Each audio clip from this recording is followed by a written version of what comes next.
Assalamualaikum warahmatullahi ta'ala wabarakatuh. Selamat siang bagi kita semuanya ya. Semoga dalam keadaan sehat walafiat. Berjumpa kembali bersama saya Chandra Channel Perkutut. Channelnya orang-orang yang mencintai sekitar burung perkutut.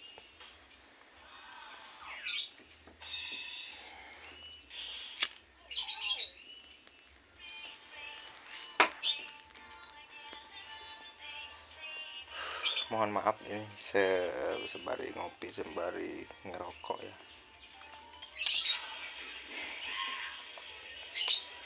Pada ini saya sedang kurang sehat ya. Dari hari H Lebaran itu udah kerasa ya, memang. Jadi memanfaatkan waktu untuk self produktif ya. Sekecil apapun tindakan produktif itu selalu diusahakan dan diupayakan oleh saya sekemampuan, tentunya standarnya sekemampuan.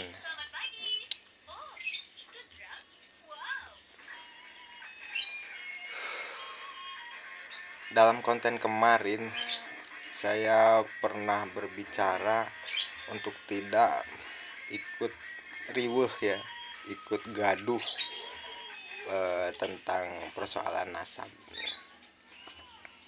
Tapi kali ini saya akan sedikit ikut gaduh juga ya, ikut gaduh tuh. Tentunya dari cara pandang saya ya, sudut pandang pribadi yang sifatnya itu, kalau istilah Sunda itu kamandang ya. Kalau kamandang ini tidak paten sifatnya, didengar syukur, tidak didengar juga ya tidak apa-apa, namanya juga kamandang.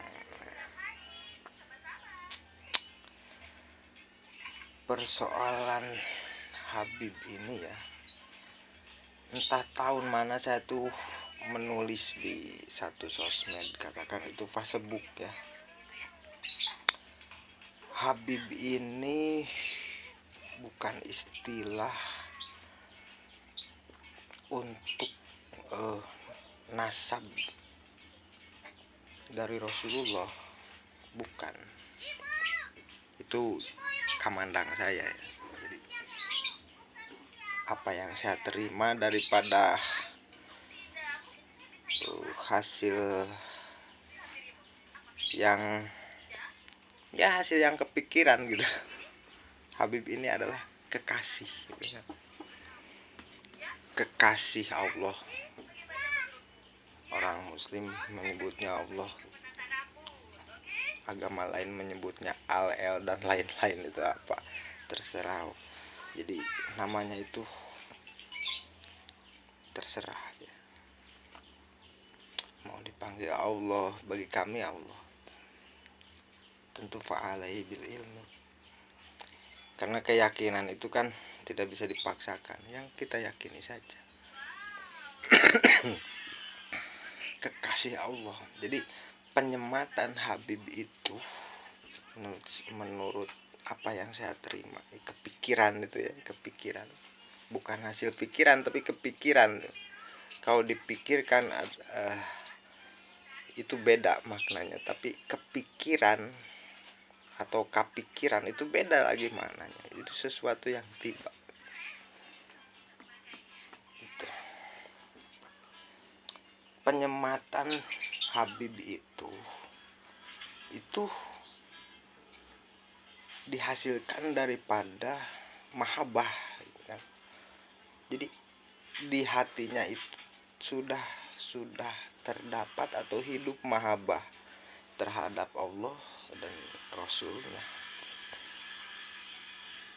Dia tidak terkontaminasi dengan apakah dia ada garis gen Rasulullah atau tidak. Itu Habib itu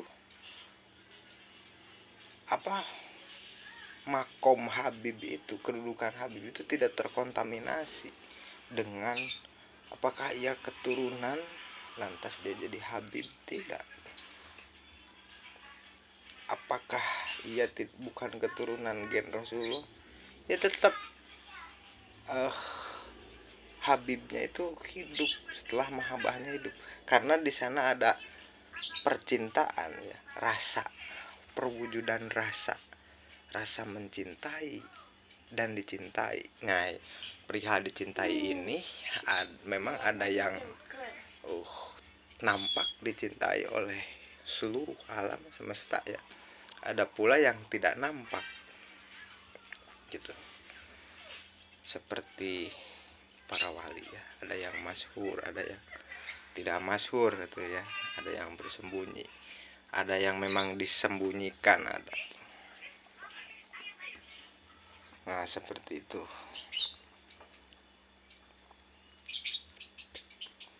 Nah, kebanyakan orang yang sudah tumbuh mahabbah di dalam dirinya itu, mereka itu orang-orang bebas.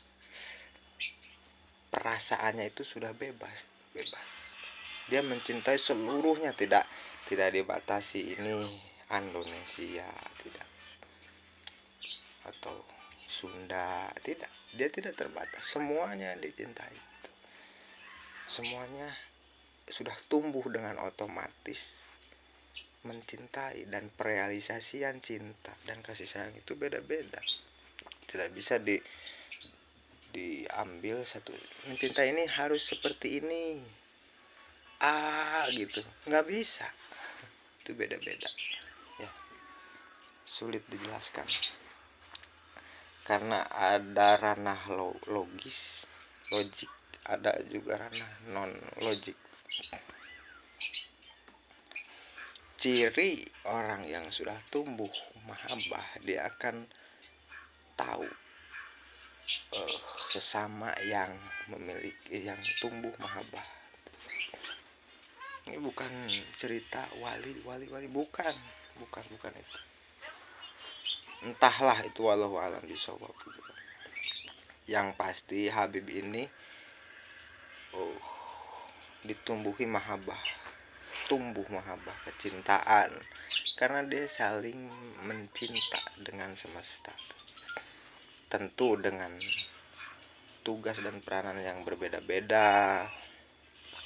Terus juga perealisasiannya juga berwarna-warna, skala luas kecilnya perwujudan daripada mahabbahnya itu juga berbeda-beda, tidak bisa dibaca dengan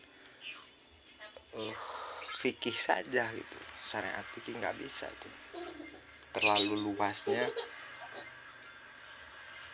mahabbah itu, istimewa. Makanya luar biasa sekali ya bagi mereka yang dihidupkan mahabbah pada hatinya, pada pikirnya, pada akalnya, pada tindakannya, luar biasa. Untuk skala banyak dan kecilnya saya juga kurang tahu ya. Dia ada yang disimpan di ranah yang terkenal, tetapi dikenalnya sebagai apa gitu kan. Nah, itu kehabiban atau kekasih ya, kekasih. Dan mereka tidak menuntut bahwa untuk penyematan kata Habib itu tidak menuntut hal seperti itu. Yang terpenting bagaimana caranya mereka dapat selalu mencintai semesta itu sendiri, itu Habib ya. Dan memang kebanyakan para Habib itu dari keturunan Rasulullah SAW, karena ada gen istimewa tuh ya, gen istimewa. Jadi kalau kecintaan dari para sayyid dan para syarif itu, kecintaannya memang otomatis tuh ya, otomatis bisa langsung tumbuh dengan luas dan besar. Karena apa? Tanggung jawabnya di situ. Untuk apa? Ya untuk menghamba ya, melayani ya, melayani umat yang dicintai baginda Nabi Muhammad Rasulullah SAW. Dan umat, persepsi umat ini jangan dikerdilkan, dia sangat tinggi umat, dia sangat tinggi, makanya di sini melayani. Dan para pelayan ini juga tidak persepsinya tidak di bawah, tetapi sebagai jembatan untuk memperkenalkan Allah dan Rasulnya secara nyata, bukan yang halu-haluan ya, halu. Seperti gini, saya mau pergi ke Pulau Bali, kalau saya tidak tahu rutenya ke Pulau Bali, bagaimana saya bisa menceritakan tentang Pulau Bali itu? Dari Ubud sampai ke Bentuyung Ubud, kesananya ke Tegalalang nyambung ya, ada Cekingan tuh, naik lagi itu ke Bukit Kintamani. Kan saya bisa menceritakan karena saya sudah pernah ke sana gitu. Itu ya. Bisa langsung dari pulang dari atas itu ya, dari Bukit Kintamani bisa jalur langsung ke Ubud. Ya itu.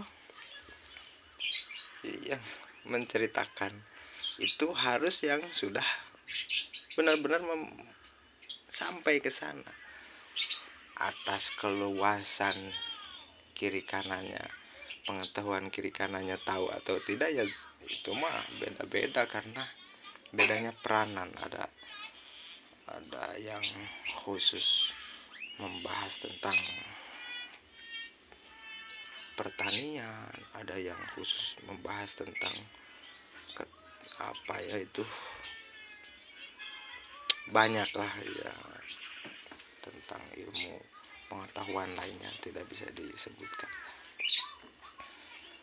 Begitu itu Habib ya. Kalau Sayyid dan Syarif memang dari dulu saya kepikirannya seperti itu. Untuk keturunan yang jelas Sayyid dan Syarif itu memang dari dulu ya seperti itu. Kalau Habib itu tidak seperti itu ya. Tapi yang jadi Habib kebanyakan itu dari keturunan Sayyid dan Syarif, karena memang sudah otomatis tumbuh kecintaannya, mahabbahnya tuh ya. Seperti itu. Mohon maaf ini kajian ngawur ya, sekedar jadikan saja konten hiburan ya. Seperti itu. Dari saya Chandra Channel Perkutut, saya bukan ahli agama, kebudayaan bukan. Tapi saya juga kebagian sudut pandang sama dengan kesemuanya. Sama. Tapi mereka memilih banyak diam karena mungkin ada ketakutan seperti itu. Ya saya juga kan membatasi gitu kan. Seperti itu. Banyak juga para Habib yang majedub ya, majedub. Tapi di sininya mahabbah ya. Perwujudan mahabbah itu tidak bisa digambarkan oleh satu sudut, dua sudut, tiga sudut pandang, terlalu luas ya. Wassalamualaikum warahmatullahi wabarakatuh.